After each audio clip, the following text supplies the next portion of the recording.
I was managing a high-end restaurant in Barcelona when an American couple was seated. They waved me over, ignoring their Spanish waiter. The husband pointed at the menu, which had descriptions in Catalan, Spanish and English.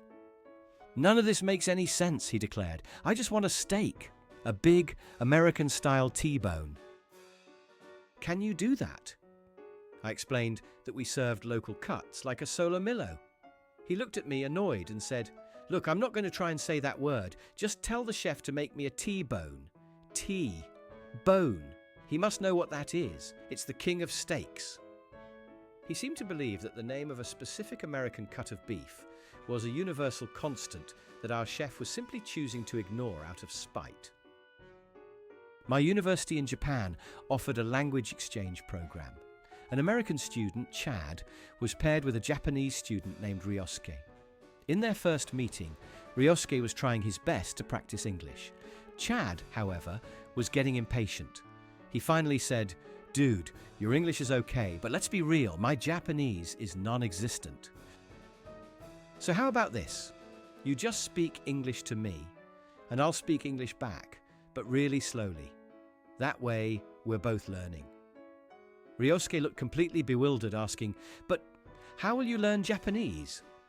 Chad just clapped him on the back and said, "I'll absorb it, man, it's fine. The important thing is that we can communicate, and English is just faster." I worked at a car rental agency at the airport in Munich, Germany. An American family came to the counter to pick up their reserved vehicle, a station wagon. The father looked at the car and said, "Whoa, hold on, this thing has a stick shift." "I can't drive a stick shift." I explained that manual transmissions are standard in Europe and that automatic cars must be specifically requested. He threw his hands up in disbelief. "Why would you make things so complicated? The whole world drives automatics. It's 2023. Can't you just, I don't know, convert it for me? Just take the clutch out or something?" We have a schedule to keep. He genuinely thought we could perform a major mechanical alteration on the spot because he hadn't read the rental agreement. While on a guided tour of the Vatican, an American woman grew increasingly frustrated. The guide, an Italian art historian, was using the proper Italian names for the artists, like Michelangelo and Raffaello. After he mentioned Raffaello for the third time, the woman interrupted him loudly. "Excuse me? Can you please use their American names? It's Michelangelo and Raphael. We don't know who these other people you're talking about are. You're making the tour very confusing for us by being so technical." She was adamant that the anglicised pronunciations were the correct and official names, and our Italian guide was just being pretentious. An American software company sent a manager to our office in Bangalore, India, to oversee a project. He gathered the team of experienced Indian developers and said, "All right, team, I know there can be a language barrier, so I'm going to keep things simple. From now on, we're going to use the KISS method. Keep it simple, stupid." The entire room fell silent. He was completely oblivious that he had just called his new team of highly skilled professionals stupid as his very first act of management, all because he assumed their excellent English wasn't good enough for his advanced American communication style. I was in a pharmacy in Athens, Greece, trying to get some allergy medication. The American in front of me was having a complete meltdown. He was trying to describe his symptoms to the Greek pharmacist by acting them out.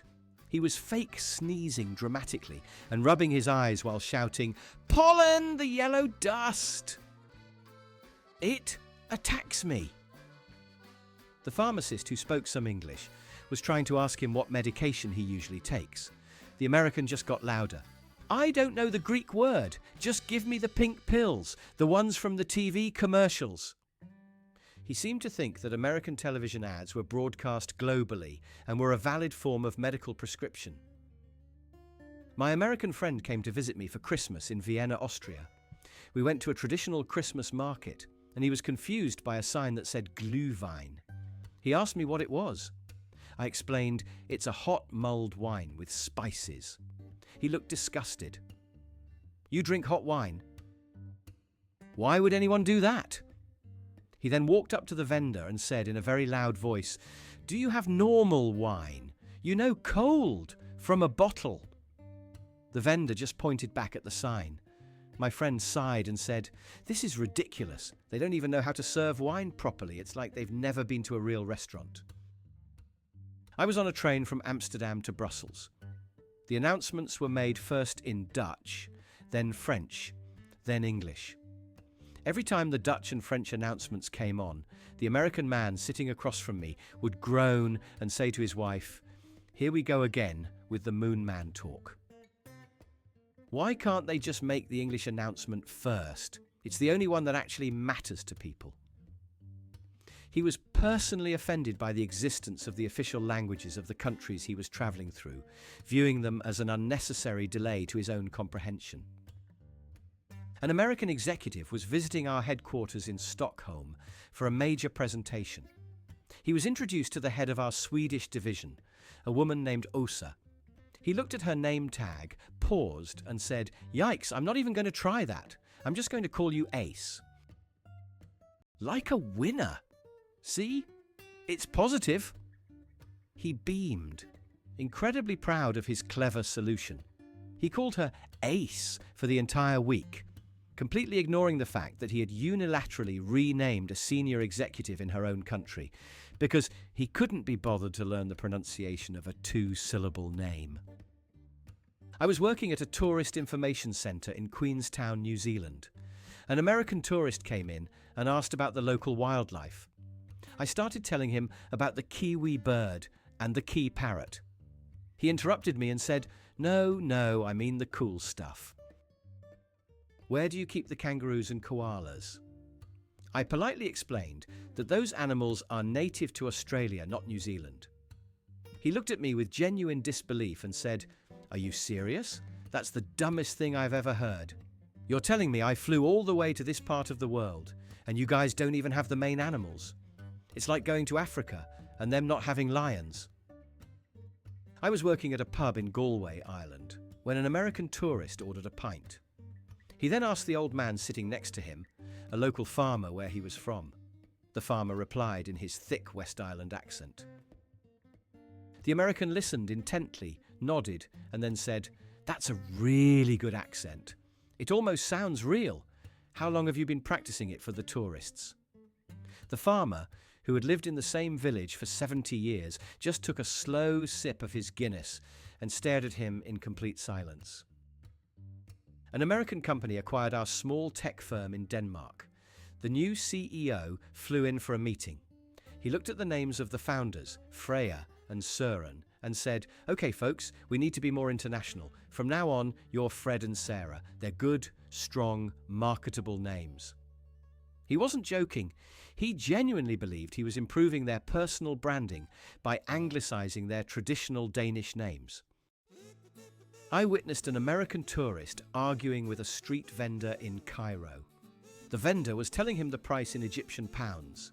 The American kept trying to hand him US dollars, saying, "This is real money. This is what it's worth." The vendor refused, asking for local currency.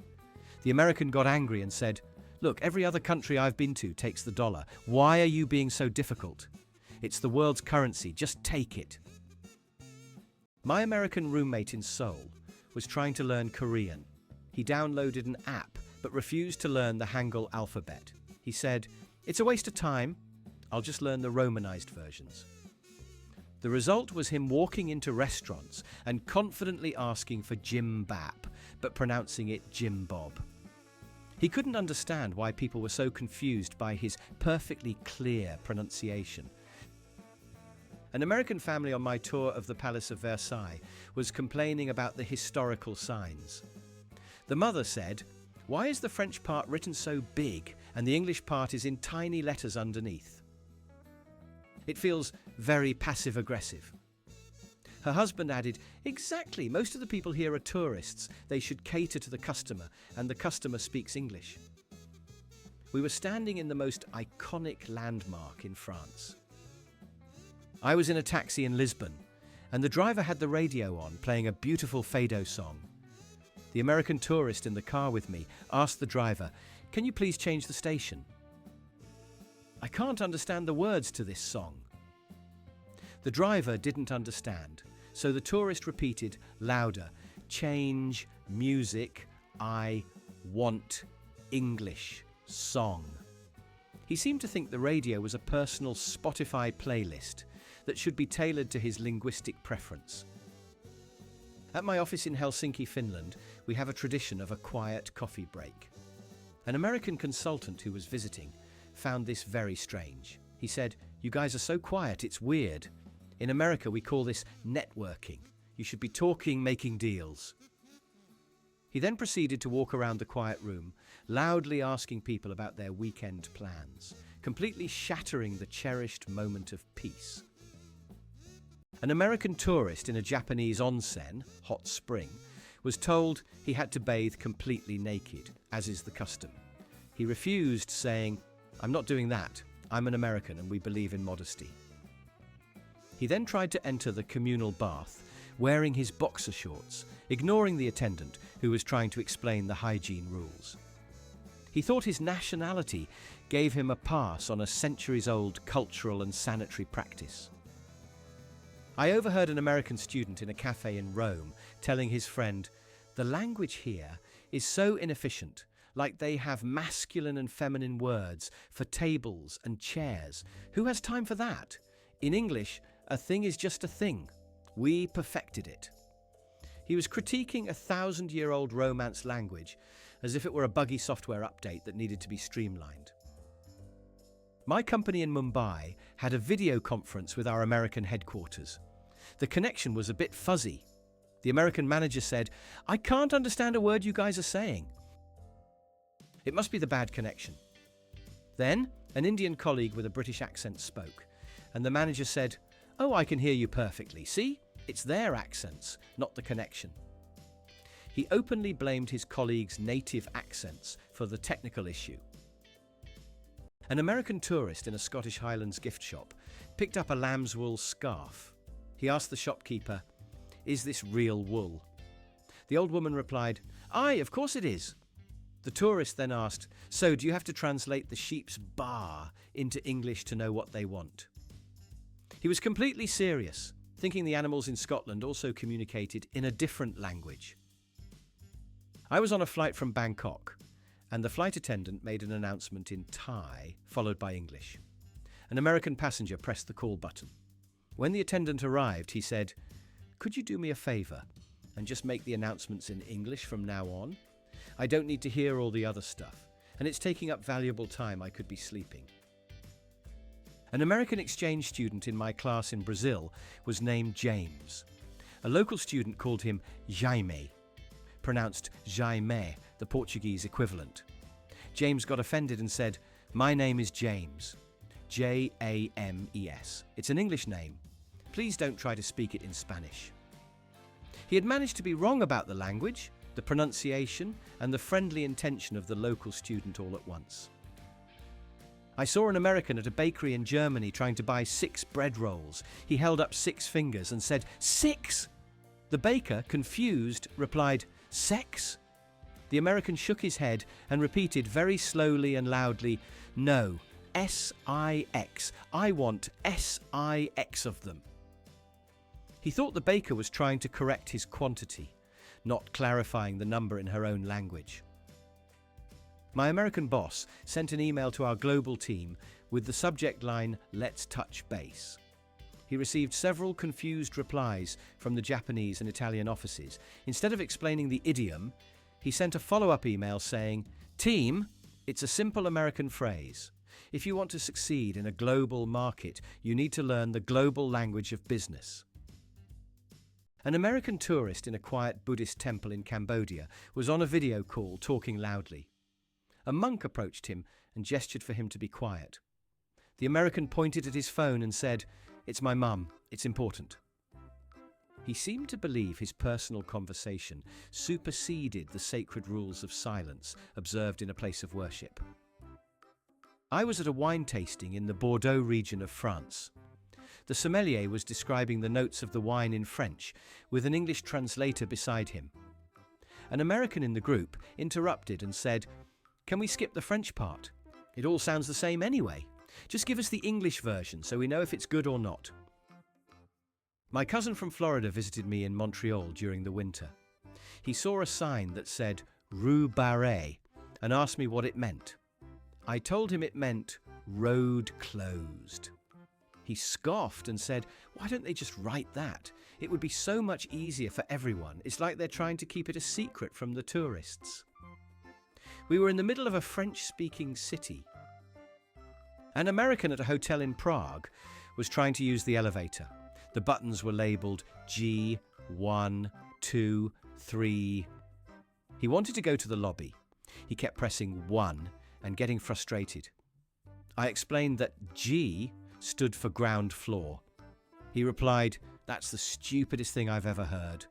Why not just L for lobby? It's the only word that makes sense."